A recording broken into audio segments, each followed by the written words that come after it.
سب سے پہلے جو پرائم منسٹر نے دعویٰ کیا ہے کہ دانیال صاحب کوئی کرپشن سکینڈل سامنے نہیں آیا. فیصل وارڈا 60 ارب روپے کا کرپشن سکینڈل سامنے لے کر آ رہے ہیں. آپ کے خیال میں ایک شفاف حکومت ہے یہ؟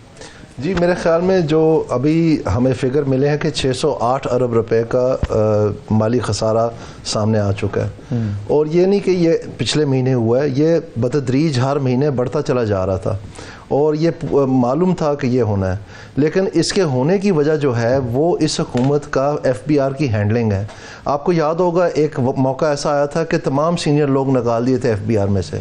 پھر جب محسوس ہوا کہ شاید غلطی ہوگی ہے, پھر لاہور جا کے جو ان کے جونیئر تھے ان کو تمغے بانٹ آئے.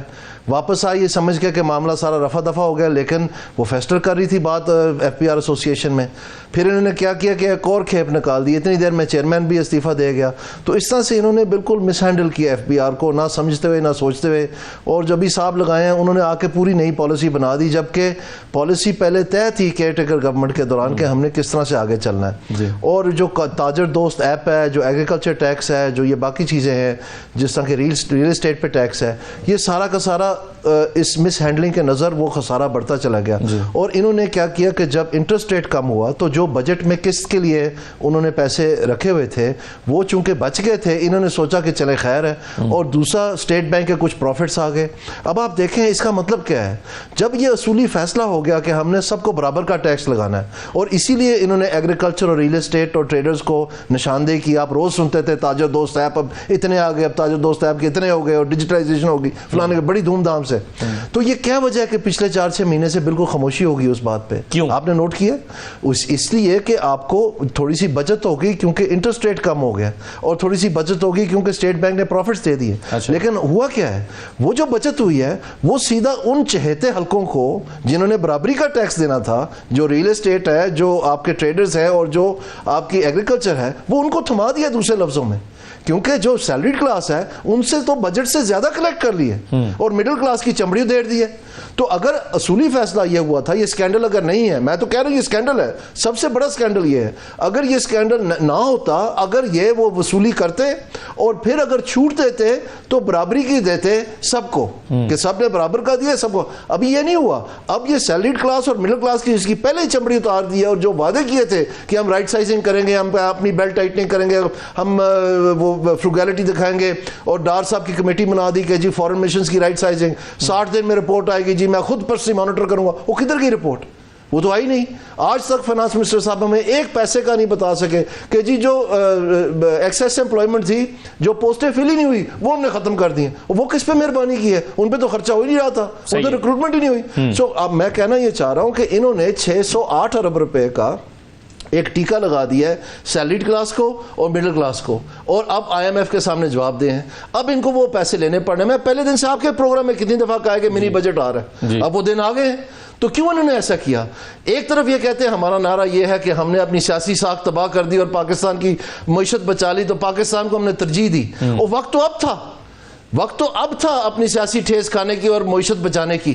آپ نے تو کیا ہی کچھ نہیں. صحیح ہے, آپ نے ترجیح دی سیاسی, آپ نے جو آپ کا اپنا نعرہ کا گنگا الٹی بہ رہی ہے. اصل میں تو یہ بالکل دانیال صاحب, اب آپ کا جو سب سے بڑا خدشہ ہے کہ یہ منی بجٹ لے کر آئیں گے, اس پر تو حکومت نے کہہ دیا کہ نہیں لے کر آئیں گے. وہ ٹیکس ایویژن ہوئی ہے, اس کی وجہ سے تھوڑا شارٹ فال ہے. وہ کہتے ہیں کہ جی ہم اس کو کنٹرول کریں گے, شارٹ فال ختم کر لیں گے, نیا بجٹ نہیں لے کر آئیں گے. ایسا نہیں ہے جی. دیکھیں, میں ایک تو میں بات کرنا چاہوں گا, یہ جو ان امپلائمنٹ کی بات ہے یہ ایک معمولی بات نہیں ہے, یہ تھوڑا سا فکر کی حامل ہے. اور میں آپ کو بتانا چاہتا ہوں کہ 2020 میں جب پی ٹی آئی نے معذرت کے ساتھ یہ 1 کروڑ نوکریوں کا دعویٰ کیا تھا تو وہ نہیں ہو پا رہا تھا, تو پھر انہوں نے جو لیبر فورس سروے ہے وہ ان پلگ کر دیا کہ نہ رہے گا بانس نہ بجے گی بانسری. اب 2020 سے لے کے ان کی گورنمنٹ ختم ہو گئی, 2 سال مزید رہی, پھر پی ڈی ایم کی گورنمنٹ آئی, پھر کیئر ٹیکر گورنمنٹ آئی, اب پھر ان کو 1 سال ہو گیا اور لیبر فورس سروے پھر نہیں ہوا. یعنی ابھی تک یہ کوٹ کر رہے ہیں 2020 کے فگر, اور ورلڈ بینک نے ابھی اپنے ایکسٹریپولیشن کے ذریعے 10.3% پہ رکھا ہے. تو آپ امیجن کریں کہ 1% آف ان امپلائمنٹ میں کروڑوں لوگ ہیں, کیونکہ پوری لیبر فورس کا 1% ہے. تو اگر آپ 5% 10% سے لیٹ سے جو 2020 میں فگر تھے اس میں 10.3 پہ آ گئے ہیں, تو ان امپلائمنٹ جو ہے وہ تو 100% بڑھ گئی ہے, جو کہ ہیوج نمبر ہے. صحیح. تو اب یہ لیبر فورس سروے انہوں نے کوئی مہربانی نہیں کی, ان کو انٹرنیشنل کمیونٹی نے کہا کہ اگر آپ یہ نہیں کریں گے تو ہم آپ کی مدد نہیں کر سکتے. اب وہ لیبر فورس سروے شروع ہے لیکن وہ مکمل ہونے پہ نہیں آ رہا, اب 1 سال ہونے کو جا رہے ہیں ان کی گورنمنٹ کو بھی. تو اس طرح سے یہ جو طریقہ کار ہے کہ جو چیز آپ کو پسند نہیں ہے اس کو بند کر دو, وہ نہ ماضی میں پی ٹی آئی کو کرنا چاہیے تھا, نہ ہی ان کو اس کو برقرار رکھنا چاہیے تھا, کیونکہ یہ ایک وہ فگر ہے جس کے ذریعے سے باقی سارے فگرز جو ہیں وہ ویریفائی ہوتے ہیں. تو اس کو ایک کو چھپا کے پھر آپ جو مرضی کہتے رہیں جیسے کہ محترمہ فرما رہی ہیں. تو یہ میں سمجھتا ہوں ایک بڑی اہم بات ہے. تو میں وی لک فارورڈ ٹو دیٹ. باقی جو آپ نے سوال پوچھا یہ کہ منی بجٹ نہیں آئے گا, اور وہ کہتے ہیں کہ منی بجٹ کی میں آپ کو بات بتا دوں. انہوں نے اگریمنٹ سائن کیا تھا ستمبر میں, اور اکتوبر میں ہی آئی ایم ایف کی ٹیم کو ایمرجنسی آنا پڑ گیا تھا. اس میں یہ لکھا ہوا ہے کہ اگر رولنگ بیسس پہ 1% سے زیادہ خسارہ آئے گا, بجٹری خسارہ, تو پھر آپ کو ایڈیشنل میجرز لینے پڑیں گے. وہ ایڈیشنل میجرز بھی لکھے ہوئے ہیں, لیکن وہ ایڈیشنل میجرز اگر آپ ان کا کل حجم دیکھیں تو وہ 40 ارب روپیہ ہے. تو 40 ارب روپے سے 400 ارب روپے کا خسارہ پورا نہیں ہوتا. انہوں نے کوئی 0.3 یا 3% کی کنٹینجنسی ان سے رکھی تھی, وہ کوئی تقریباً 384 ہے اس کو, اور ان جو باقی یہ اسٹیٹ بینک کے منافع وغیرہ آئے ان کو ملا کے شاید وہ اتنا ٹوٹل پورا ہو جاتا ہے. لیکن میں پھر سے یہ کہتا ہوں آپ کو کہ جو ان کا بجٹری خسارہ اب 608 پہ چلے گیا ہے, ان کو کچھ نہ کچھ اس کا کرنا پڑے گا. میں نہیں صرف کہہ رہا, ان کا اپنا اسٹیٹ بینک گورنر کہہ رہا ہے. آپ مانیٹری پالیسی اسٹیٹمنٹ پڑھ لیں, اس میں یہ لکھا ہوا ہے کہ additional budgetary measures will have to be taken. تو جب یہ لیں گے وہ, تو پھر انفلیشن ہوگی. اب یہ بچے میں میری بات سنیں, میں کب سے آپ کے پروگرام میں کہہ رہا ہوں کہ ایک طوفان آ رہا ہے مہنگائی کا. جو انہوں نے پرائیویٹ سیکٹر کریڈٹ کے نیچے دھماکہ کیا ہے, اور جو ان کے یہ آگے آنے والے دنوں میں امپورٹس بڑھنی ہے اور ڈالر بڑھنا ہے, اور جو یہ ٹیکس لگانا پڑنا ہے, ان کو منی بجٹ دینا پڑنا ہے, یہ ساری چیزیں ملا کے ایک مہنگائی کا طوفان آ رہا ہے, اور آپ اس کی تیاری کریں. یہ مہنگائی اگر ابھی تو گورنمنٹ کو کے پاس دکھانے کے لیے سب سے بڑی چیز یہی ہے کہ انہوں نے انفلیشن کو سنگل ڈیجٹ پر کنٹین, اور اس کا یہ علاج بھی کر رہے ہیں ساتھ ساتھ. اور میں آپ کو یہ بات بتا دوں کہ مہنگائی ہوتی نہیں ہے, مہنگائی کی جاتی ہے, یہ یاد رکھنا. مہنگائی ہوتی نہیں, یہ کوئی عجوبہ نہیں ہے کہ ہو گئی تو ہم اب اس کے دبے نہیں, زلزلہ آ گیا سوات میں, نہیں, یہ کی جاتی ہے. ان کو سب پتہ ہے کہ یہ کیا کر رہے ہیں. یہ جو انٹرسٹ ریٹ انہوں نے آنن فانن نیچے کی اپنے پیسے بچانے کے لیے تاکہ اپنے چہتے حلقوں کو بچت دیں, اس کے نتیجے میں اب غریبوں کو انفلیشن ٹیکس لگنا ہے. آپ یہ سمجھیں, یہ ایک ہی جیب ہے, 2 ہاتھ ڈلے ہوئے ہیں اس میں.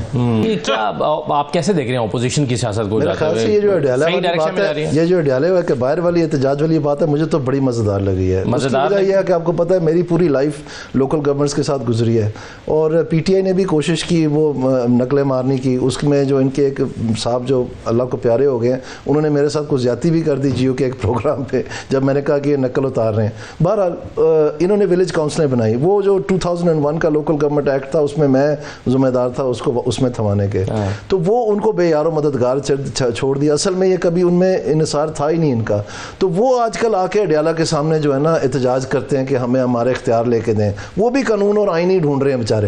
خیبر پختونخوا کے تمام کو 3500 یہ ولیج کاؤنسلز ہیں, ان کے 4 5 5 8 ممبران ہیں, وہ آتے ہیں یہاں پر. تو انہوں نے سوچا ہوگا کہ کیونکہ ان کا ٹرم ختم ہو رہا ہے تو انہوں نے بہت بڑا احتجاج کرنا ہے, تو انہوں نے سوچا مکس ہو جائے گا تو چلیں یہ بھی کام چل جائے گا. لیکن در حقیقت وہ ان کی فیلئر کی ضمانت ہے. لیکن میں آپ کو ایک اور بات کرنا چاہیے, جو آئین اور تحفظ آئین پاکستان میں کتنے بڑے لفظ ہیں نا. ہم نے سنا تھا بچپن سے کہ جی آزادی, یہ تو مقبوضہ کشمیر کا نعرہ تھا جو ہم سنتے رہے کہ ہم لے کے رہیں گے آزادی, ہم لے کے, بچپن سے سنتے آ رہے ہیں. لیکن انہوں نے تشریح کر دی اس کی, انہوں نے کہا نہیں صرف آزادی نہیں, ہمیں حقیقی آزادی چاہیے. اب ہم پریشان ہو گئے کہ حقیقی آزادی اللہ جانے کیا چیز ہے, آزادی کا تو ہمیں پتہ ہے. تو یہ کیا ان کے پیٹ میں چیز پڑ رہی ہے جو ان سے راہ نہیں جا رہا کہ وہ آ کے کرتب دکھانا کہ پاکستان کو آگے چلانا. وہ بزدار نے یا جو ان کا فرسٹ منسٹر آیا تھا یہ جو مراد سعید ہے, اس نے وہ چیزیں کرنی ہیں. وہ کیا ہے اصل میں, ہمیں بتائیں نا. یہ جو کھوکھلے نعرے ہیں کہ جی ریاست مدینہ, در حقیقت ریاست مدینہ ہمارے دل کے بھی بہت قریب ہے. وہ پاکستان کی جمع محبت اسلام کے لیے, حضور پاک صلی اللہ علیہ وسلم کے لیے ایک نشان ہے. لیکن اس میں آپ مجھے بتا دیں کہ جب بجلی کے بل 70 روپے یونٹ چلے گئے تھے زیادہ, تو کیا اقدامات کیے تھے انہوں نے ریاست مدینہ میں, ذرا بتا دیں. ہم یہاں بھی کر لیتے ہیں, بڑی اچھی بات ہے. جب ریاست مدینہ میں ایک پوترا جو ہے وہ دادے کا جمع کیا ہوا کیس چلاتا چلا جا رہا ہے اور فیصلہ نہیں ہو رہا, تو ریاست مدینہ میں کیا کیا تھا انہوں نے, ہمیں بھی وہ اقدام بتا دیں, ہم ادھر بھی لگا دیتے ہیں. جب ایف بی آر نہیں چلا تھا ان سے, مثلا جو پہلے انہوں نے ایک لگایا, پھر دوسرا لگایا, پھر زیدی صاحب کو لے آئے, پھر اس کو ہٹا کے ایکٹنگ چارج دے دیا اور tax tax to G D P ratio جو ہے نا 12% سے 8% پہ آ گیا, lowest in all the history. ایک سیکنڈ کے لیے تو اس وقت ہمیں ریاست مدینہ کے توڑ بتاتے نا وہ, اصل میں یہ کھلواڑ ہے, یہ ان جذبات کے ساتھ نہیں. میں یہ بڑی سیریس بات کر رہا ہوں, یہ جو کھوکھلے نعرے ہیں جی حقیقی آزادی اور ہم کو غلام ہے یہ سارا, یہ بس کریں. پاکستان کو پختہ کوئی اقدام ہے تو بتائیں, وہ چیز جو پیٹ میں پل رہی ہے وہ ہمیں بتائیں, بیوقوف بنانا چھوڑ دیں لوگوں.